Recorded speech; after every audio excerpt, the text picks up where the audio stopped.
Hello, welcome back to David Wickham RCM Projects. Hey guys, we are back. Hope you all having a good weekend. Well, I've been doing some more experimentation with the dreaded pocket bike engine here. I love these little things, but I will tell you the quality is not there. Maybe one day the quality will be there. I will show you something that I just found out. So I've been trying to figure out how we can build these bosses up in here for the head bolts. So what I've come up with is a while back I did these head studs, these 308 stainless steel head studs. They're 100 millimeters long, and you got to cut them down to 90 to get them to fit in the case. I haven't pulled one of these yet, luckily. But I will say, to show you that these bosses here that are on here are really, really thin. I'm going to tell you, when you torque your head studs on your big bore kits, be careful because you will pull them. And just to show you here, you can see how thin this case is. I mean, it's just really, really thin, and I was doing some grinding over here to try to get these coupler nuts in there. And I'm going to tell you something. When I say thin, these cases are paper thin. Probably the best thing you can do is maybe just do this head stud upgrade. You can get these studs on Amazon for like $9. And then get you some 262 Loctite, and Loctite those suckers in there. And then what I would do if I was building another one of these, which we're going to probably do, is I would probably build it like I'm never going to take it apart again, because it's just you can't keep on going back and forth just taking the head studs out and doing all that stuff, because it's just gonna wear the threads out, and that's all there is to it. Because I mean, there's not much thread there to talk about to start with. So, and those bosses are real thin, and I'm gonna just tell you, these they didn't spare any extra metal to build these things. They just made them thin as they can make them to pump them out fast as they could. A lot of cases, like I see on the a lot of the reviews on these cases, like on Amazon and a couple other websites, that these things break. Yes, they do break. Probably your best friend with this stuff here is going to be old-fashioned, good old JB Weld. I would say that what you could do is you could probably put it down in here, nice big thick layer down in here, all four corners here. And down here on the bottom, just build your little plate and kind of encapsulate these together on the inside. Just fill them up with a JB Weld. Maybe what you want to do is, once you run your studs down in there, just to get them down as far as you can, you might have to cut the sides of the bolts when they go down inside the case. Because if you get them any longer than that, they really won't go past the sides of them, so you might have to grind the sides of them off while they're in there before you put your head studs in to get them to go down past.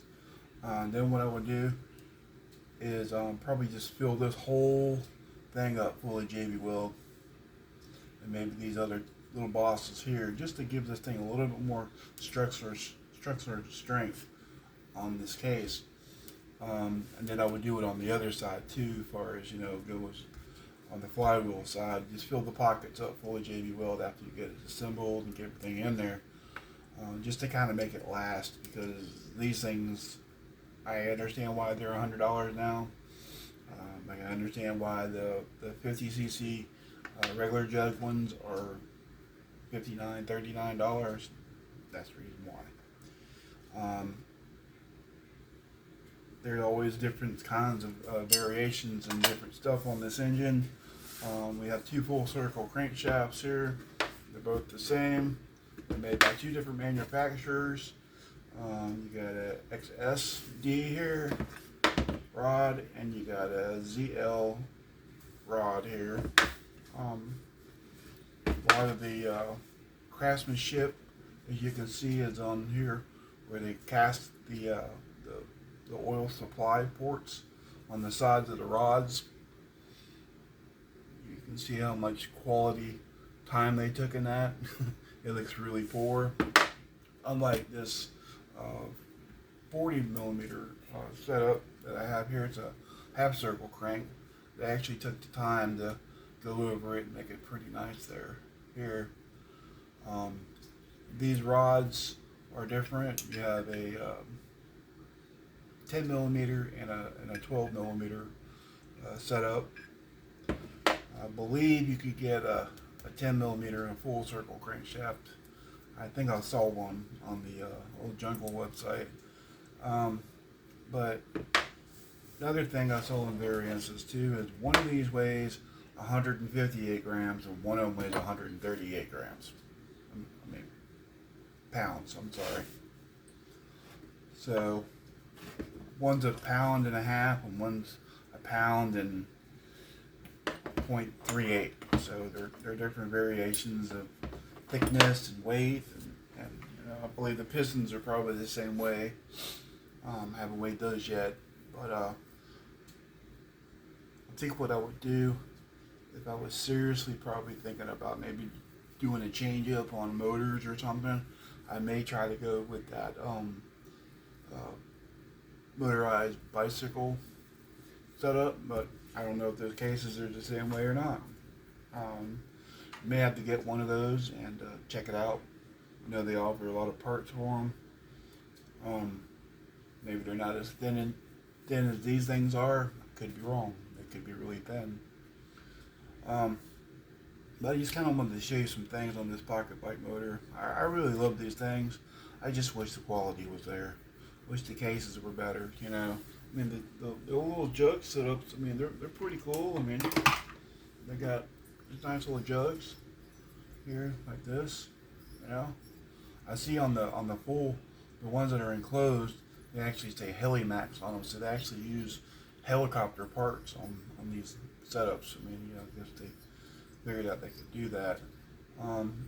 But overall, I mean, these jugs are pretty good, and the old cylinder heads with the pre-chambers are good and all. I mean, they're billet and everything. I mean, the reason why you have a really nice head like this is for cooling, basically.